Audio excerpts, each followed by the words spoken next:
Le marché de Chêne avait été un pilier du paysage commercial de Seattle pendant 30 ans. Ce qui avait commencé comme le petit magasin de quartier de mon père était devenu une chaîne de 12 supermarchés haut de gamme, connus pour leurs produits importés de qualité et leurs services clients traditionnels.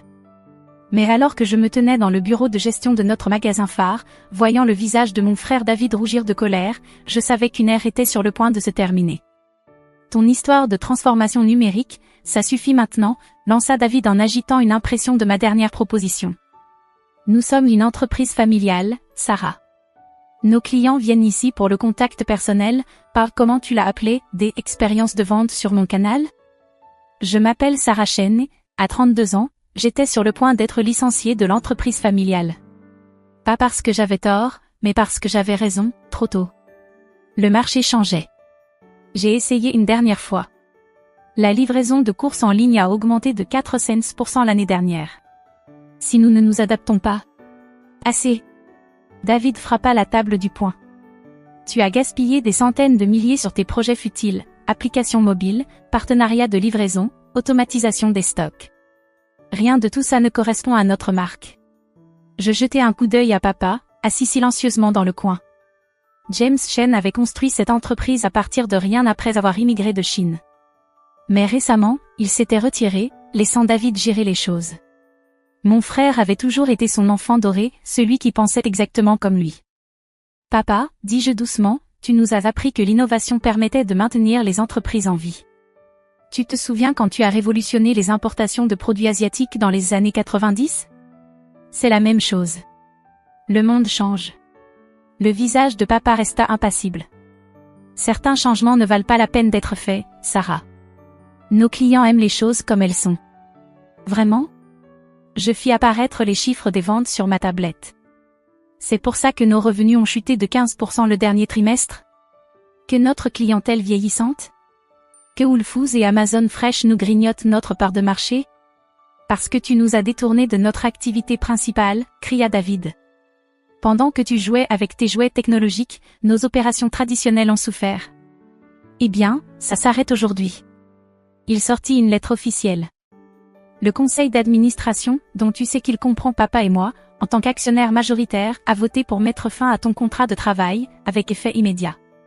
Nous annulons également toutes les initiatives technologiques et revenons à notre modèle commercial traditionnel. Mes mains tremblaient légèrement en prenant la lettre.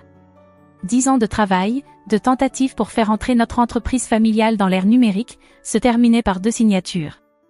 La sécurité viendra te raccompagner, ajouta David en appuyant sur un bouton de son bureau. Ton accès à tous les systèmes de l'entreprise a déjà été révoqué.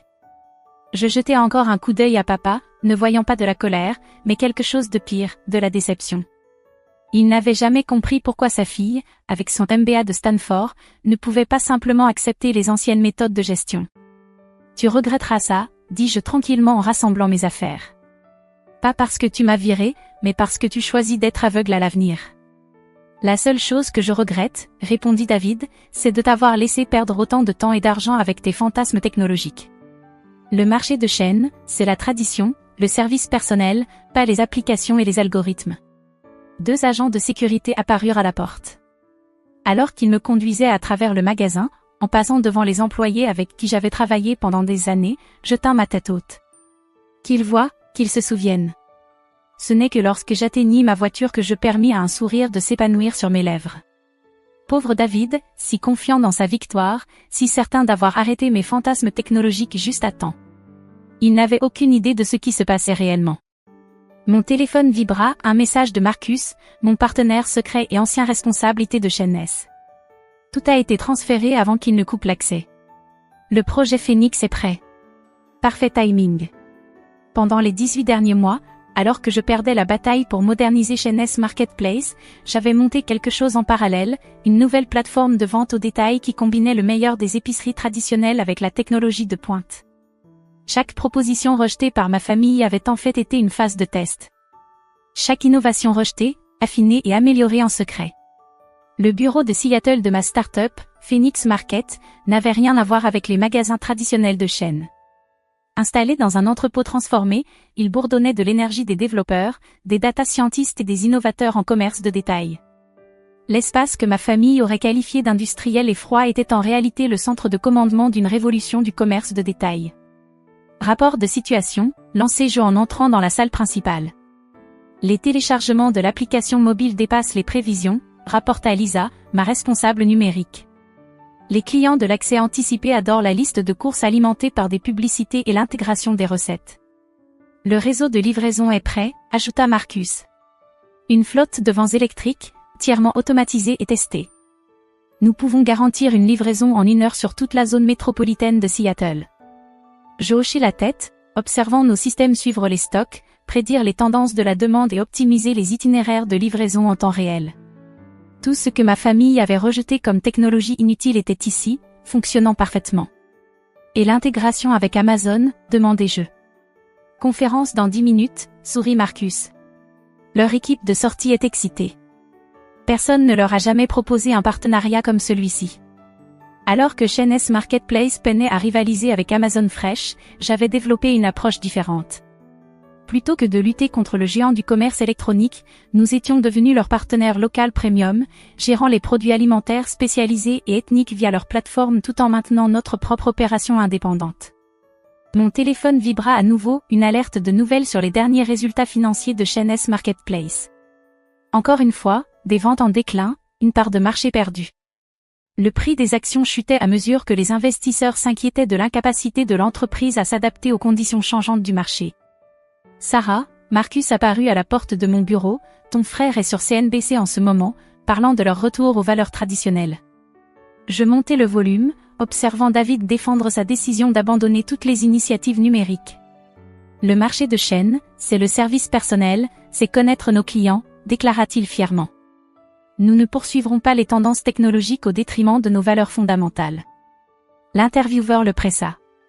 Mais avec la croissance exponentielle de la livraison de courses en ligne, comment allez-vous concurrencer?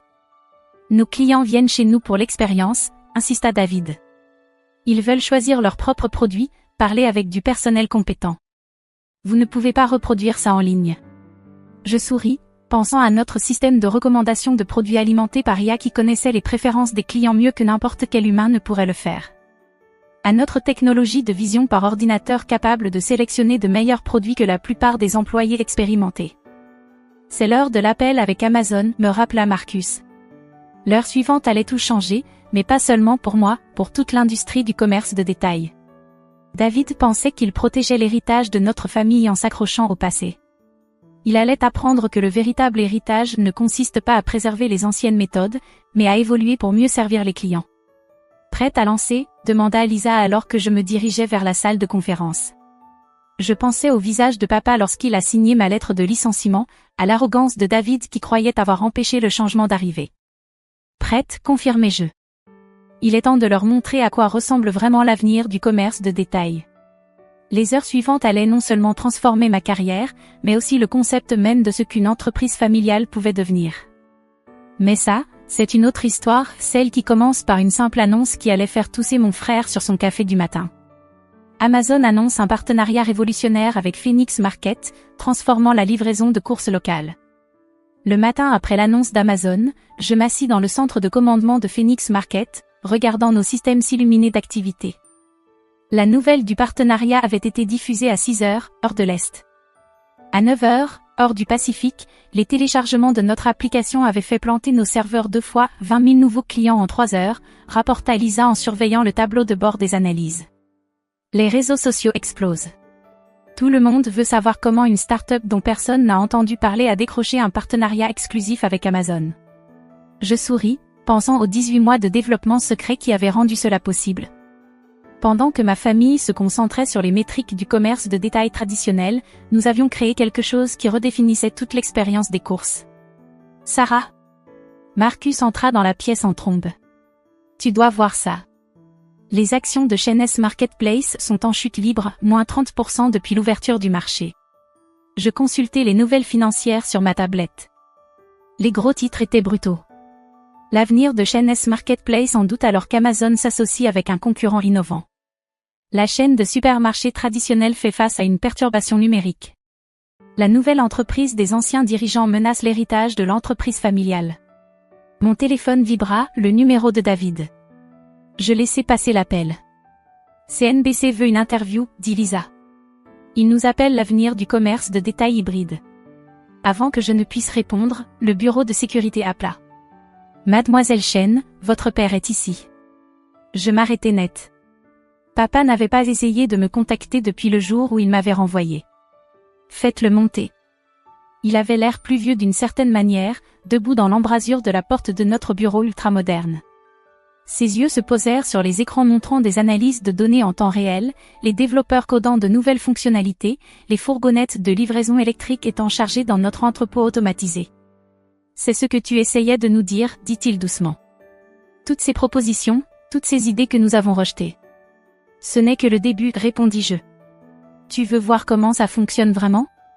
Pendant l'heure suivante, je lui montrai tout. Le système d'IA qui apprenait les préférences des clients et suggérait automatiquement des recettes en fonction des restrictions alimentaires et des achats passés, la technologie de vision par ordinateur qui triait les produits mieux que les mains humaines, l'entrepôt automatisé où les robots sélectionnaient et emballaient les commandes avec 99,9% de précision. C'est pourquoi Amazon nous a choisis, expliquai-je pendant que nous regardions le système fonctionner.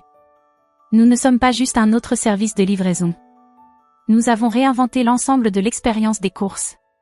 Et nos clients, demanda papa. Ceux qui aiment les courses traditionnelles? Je fis apparaître notre interface client. Ils peuvent toujours la voir. Nos magasins combinent la commodité numérique avec un service personnel. Regarde. Je lui montrai comment les clients pouvaient discuter avec de vrais experts produits via l'application, comment nos chariots de courses intelligents guidaient les gens à travers les magasins physiques tout en suggérant des articles complémentaires, comment notre système se souvenait de chaque préférence et interaction.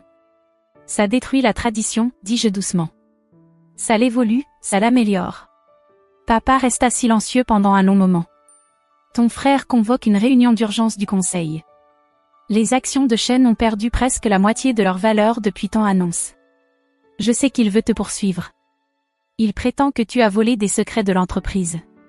Je riais. Tout ce que nous avons construit ici est original.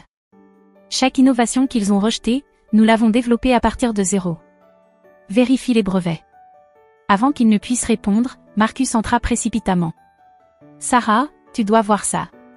Chen vient d'annoncer qu'ils lancent leur service de livraison à domicile. Ils essaient de s'associer avec Instacart. Je consultai leur communiqué de presse et secouai la tête. Trop peu, trop tard. Ils ne comprennent toujours pas, ce n'est pas une question de livraison. Il s'agit de réimaginer toute l'expérience du commerce de détail. Comme pour prouver mon point, nos écrans s'illuminèrent de nouvelles données. La ruée de midi commençait, et notre IA ajustait déjà les itinéraires de livraison, prévoyait les pics de demande, assurant que chaque commande arriverait exactement au moment promis. 3 minutes de retard moyen pour la livraison, annonça Lisa fièrement, sur 5000 commandes actives. Mon père observait le système fonctionner, et je vis quelque chose changer dans son expression. Le même regard qu'il avait il y a 30 ans. Lorsqu'il avait d'abord réalisé qu'il pouvait révolutionner les importations alimentaires asiatiques, il avait dit lentement lors de la réunion du conseil d'administration, « Voudrais-tu venir ?» J'hésitais. Dans quel but? Pour leur montrer ça. Tout ça. Avant qu'on fasse une autre erreur. 2 heures plus tard, je me trouvais dans la salle de réunion familière de Chen-S Marketplace, la même pièce où ils m'avaient licencié, maintenant remplie de membres du conseil paniqués, regardant leur investissement s'effondrer. David était en plein rang quand je suis entrée. Et, arrêtez-les. Ils détruisent tout ce qu'on a construit. Non, répondis-je clairement. Nous construisons quelque chose de mieux, et vous pouvez soit vous adapter, soit devenir obsolète. Ce qui suivit fut la présentation la plus intense de ma vie. Je leur montrai tout, la technologie, les données clients, les projections de croissance. À chaque diapositive, la réalité de leur situation devenait de plus en plus claire. Nous ne perdons pas seulement des parts de marché, conclus-je. Nous perdons l'avenir. Chaque jour où vous vous accrochez à des méthodes obsolètes, vous vous éloignez de plus en plus. Alors, quel est ton point? Rétorqua David. Tu as gagné. Je répondis, je viens proposer un partenariat. La pièce se tut. Phoenix Market à la technologie et l'innovation. Chen-S Marketplace à la reconnaissance de marque et les relations avec les fournisseurs. Ensemble, nous pourrions dominer le marché. Une fusion, demanda un membre du conseil. Une transformation, corrigeai-je. Les magasins chaînes deviennent des points de vente hybrides, les achats traditionnels enrichis par notre technologie. Notre réseau de livraison gère les commandes en ligne. Les deux marques deviennent plus fortes ensemble. Et qui dirigerait cette entreprise transformée, demanda David, tendu. Nous deux. Vous comprenez les opérations de détail traditionnelles. Je comprends l'innovation numérique. Nous avons besoin des deux. Les délibérations du conseil ont duré 6 heures. Finalement, l'instinct de survie l'emporta sur la fierté. Chaînes Marketplace fusionnerait avec Phoenix Market, créant un nouveau type d'entreprise de détail qui combinait tradition et innovation.